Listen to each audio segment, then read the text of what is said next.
Hello, ladies and gents, and whatever else may be watching. Creatures of the night, I don't know, something lame. Ridiculous intro. Anyway, we're watching a little bit of an interesting one today. This is a film by Juliet Landau, who is best known as playing Drusilla from Buffy the Vampire Slayer. And this is her, I don't know if it's a directorial debut. She might have directed some Buffy episodes or produced or something, I don't know. But it's the first film I've heard of her directing. So let's get into it. It's called A Place Among the Dead. And essentially it's like she's playing a version of herself. Like she's playing her own actual, as an actor person. There's even a reference to her work on Buffy and stuff at one point in the film. And it's done kind of interestingly. It's a pretty artsy film for the most part. Spoiler alert. Spoiler alert. So I'm going to be going into detail about the film, the events, the story, etc., the ending. So you've been warned. Anyway, let's get into it. So yeah. So she's doing this documentary video on vampires, which, appropriate enough. She played one of the most popular ones on the show that she was in. So makes sense, right? So she's going around and she's doing interviews with various actors that have been in horror movies and stuff, and suspense and thriller and stuff. So she has interspersed throughout the entire movie, there are clips with people like Gary Oldman is featured pretty heavily, her interviews with him. There's a couple scenes with Ron Perlman, Lance Henriksen, Anne Rice, Joss Whedon. There are more, a lot of people that are involved in the horror, thriller, slasher genre, interspersed throughout the film. Basically, what their thoughts are on evil, their thoughts on vampires, all that kind of stuff. So it's kind of interesting way to do it. But basically, the story is Juliet is interviewing these people initially, and then she gets his lead on this string of murders, basically, where people are showing signs of vampire wounds, like the two little puncture marks. Not to make this clear, this is not like a Buffy style vampire movie. This is more like a classical style vampire movie, where they're not just brutish creatures that rip into people and, like on Buffy, they're like demonic creature human things, whatever, with the bumpy forehead and all that. No, this is more of a classical take where they're in the shadows, they're playing with their victims a little bit, they're connected to the devil and stuff like that. So really old school folklore of vampires, which is kind of cool. So it adds a little bit of realism in a sense that you have this woman that used to play a vampire of that variety, looking into more realistic quote unquote vampires. I don't know which would be more realistic in real life, but anyway, I digress. So her and her, I believe it's her husband or partner. I'm going to say partner because I'm not 100% sure. I don't know her romantic situation, but her partner Dav is in the film as well, and he's doing a lot of the filming and whatnot. So they're going around and they're interviewing some of the family members of the victims and whatnot, and some of the people in the town that they're in that these murders have been taking place in. And they end up speaking to one woman who says her great granddad or something was he was obsessed with this woman or something, and then one day he killed people. Basically, he was a vampire. He turned into a vampire. And Juliet is so you're saying you believe in vampires? And she's like, oh, absolutely. So it's established that in this universe, vampires do exist, by the way. For whatever reason, the local police station is allowing Juliet to not so much investigate this case, but to document it. So as they're progressing and there's new victims and clues and whatnot, they're kind of letting Juliet and Dav film it, which, whatever, it's for the story. It's a little unrealistic, but maybe they had a permit or something, or a press permit, I don't know. But anyway, that's happening. So they're working with her. They find this one girl is a survivor of an attack from this vampire that claimed vampire. At this point, it's not established, but claimed vampire by the name of Darcel, who had basically toyed with her. She'd been at like a goth nightclub, and she was alone, and it was her birthday, and he invited her back to her place, and he got a little bit he got physical on their like second encounter. He saw her in her dreams or something, and then like they hung out again, and he was physical, and he was insulting her, calling her a whore, and then like physically assaulted her. So she has like a purple swollen eye that's like practically shut and whatnot. She's in police custody. They're gonna put her in a safe house and all that stuff, and so that's the situation with that. Juliet then, she receives at some point a letter from this Darcel guy saying essentially like, I know you're making a film, you know, you've aged a little bit since you were last in this place. And she's kind of like, how does he know I'm here? How does he know that I used to come here? Whatever, blah, blah, blah. And he's basically saying, you know, don't you wish you could, you know, have eternal life and all that kind of stuff. And she goes to this goth club, and she's trying to get some information on this Darcel guy, because that's where he attacked this other victim, right? So she's talking to people, and she runs into this one girl, and she's like, oh my god, you're that girl from Buffy, right? And she's like, yeah, actually I am. She's like, yeah, well, I loved your character. And then she goes on saying like how vampires are so romantic, and she's like obsessing over vampires, like fangirling, to the point that it's like almost embarrassing, and Juliet's like getting kind of uncomfortable. She's like, okay, that's great, I appreciate the fans, but I'm here kind of investigating something. Have you seen this girl? And she's like, oh yeah, I've seen her here a couple of times. Anyway, she gives her card, and she keeps going on about stuff. She's like, I don't think you understand, like, this person we're looking for, he's not a vampire, he's like, she could die. And she's like, alright. Obviously not convinced. Whatever.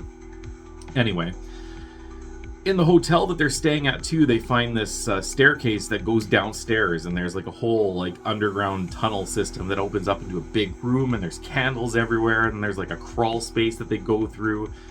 The first time the cops go with them, obviously, because this is like weird.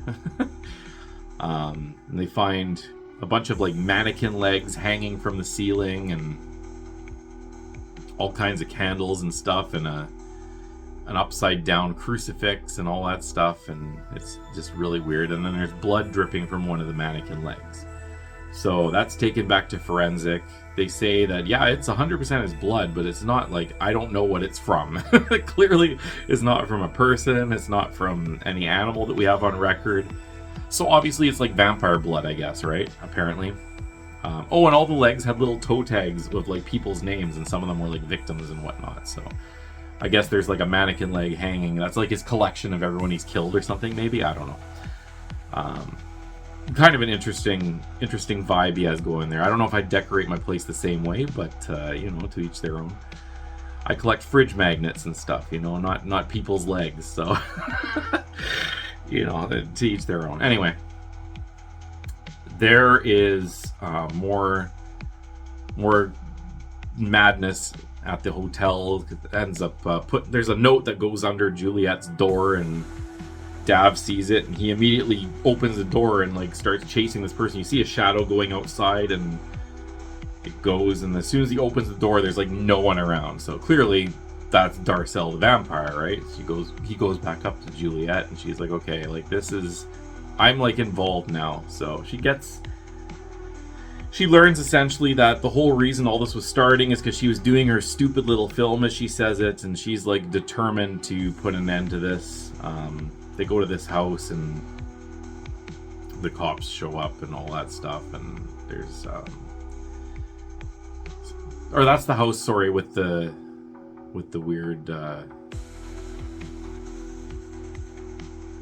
right, okay, sorry, my brain just like went on like this happens, you know, it's what we do when you have one take. I apologize. But anyway, she gets the idea of where this house is, and as she's pulling up, cop cars pull up, so obviously they're on the same, you know, wavelength, but like she's not with the cops this time.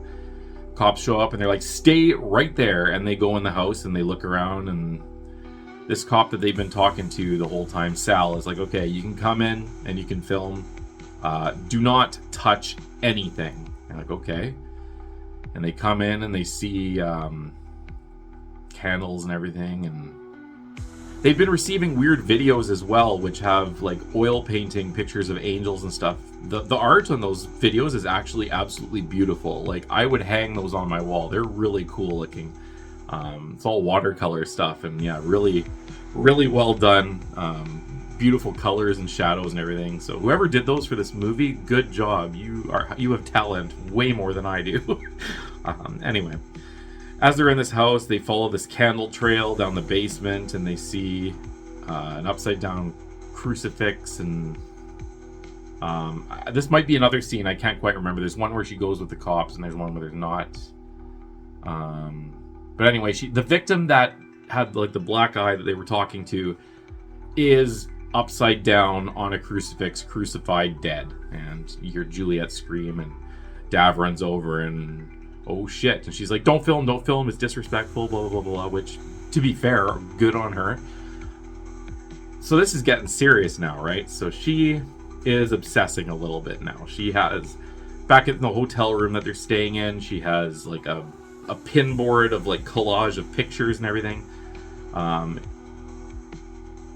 It turns out that Sal comes over too, and she's like, yeah, you guys need to see this. And she's like, what?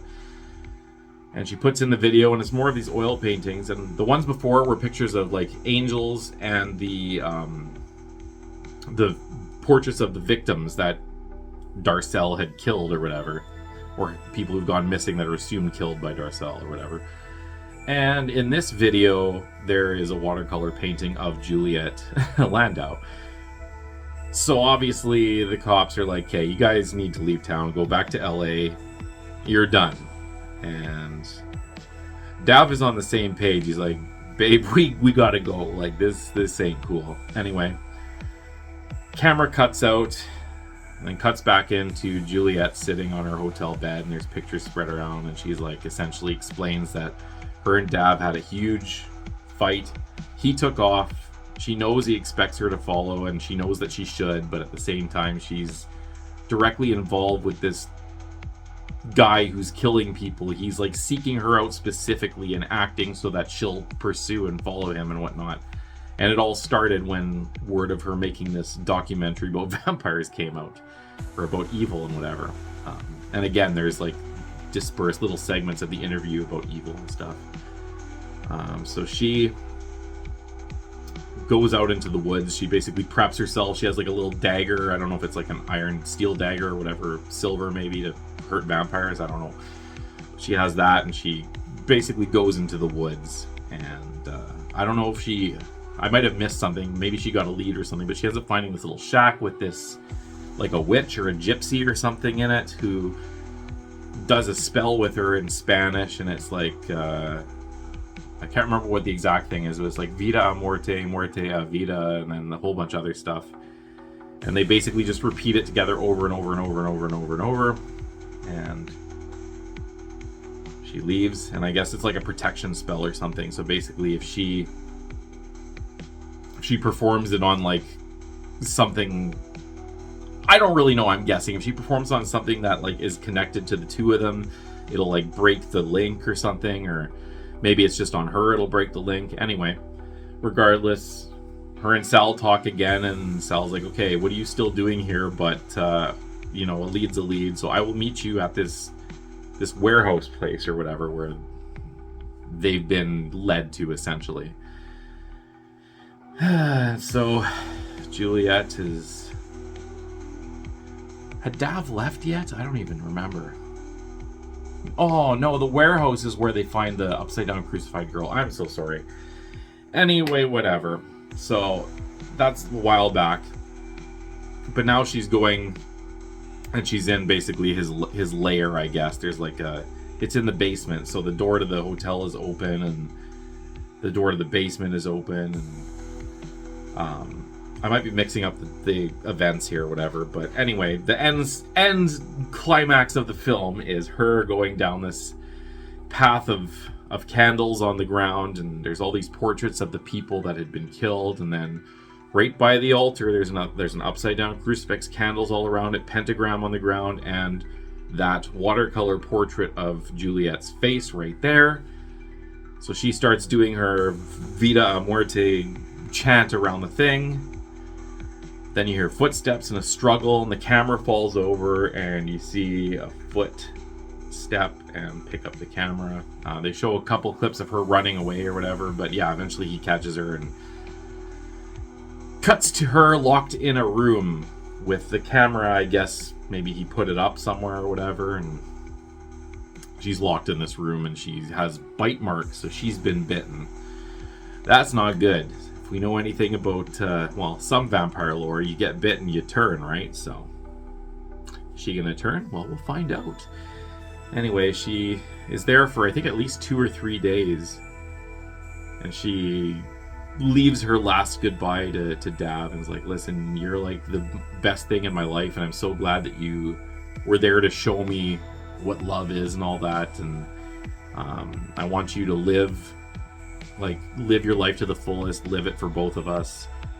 She's basically knows she's dead at this point, I guess. So here's her little heartfelt goodbye message. Then the following day, she's like at the breaking point where she's just screaming like, let me the fuck out, you piece of shit. And as soon as she says that, the door opens and the scene cuts to her in a corner, like all weak and kind of like out of it a little bit. And then we cut to the final scene of her on the ground at the base of this altar on the pentagram, and her eyes open and she seems fresh, and I guess she's a vampire. And that's the end of it. So Juliet Landau, who played Drusilla, is now an actual vampire. So this, like I said, this was a very artsy film.